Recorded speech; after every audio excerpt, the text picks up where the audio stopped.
கொடுங்காற்றை அமைதிப்படுத்துதல்.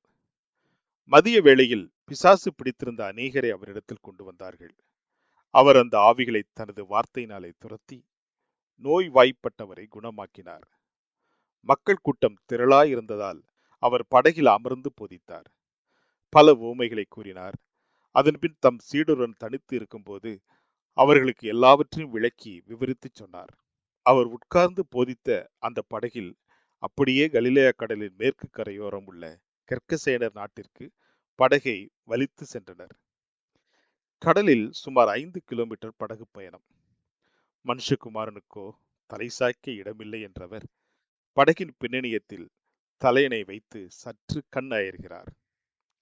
திடீரென்று கலிலேயா கடலில் காற்று பலமாய் வீச படகு அமிழத்தக்கதாய் கடல் நீர் உட்புக சீடர்கள் பயந்து, ஆண்டவரே எங்களை ரட்சியும், நாங்கள் மடிந்து போகிறோம் என்று கூக்குரலிட கண் விழித்த இயேசு காற்றையும் கடலையும் அதட்டி அமைதிப்படுத்துகிறார். உலகிலேயே கடல் மட்டத்திற்கு கீழ் தாழ்வான நிலப்பரப்பில் சவக்கடலுக்கு அடுத்து அமைந்திருக்கும் கலிலேய கடலின் மேற்பரப்பில் வெப்பம் சற்று கூடுதலாகவே இருக்கும்.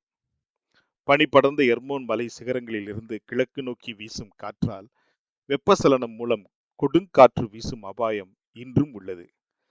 கடந்த 2022 ஆண்டு மே 14 இரவில் தொடங்கி மறுநாள் காலை வரை மணிக்கு 80 கிலோமீட்டர் முதல் 140 கிலோமீட்டர் வரை பலத்த காற்று கலிலேயா ஏரியில் அடித்ததாக அண்மை செய்தி ஒன்று உள்ளது.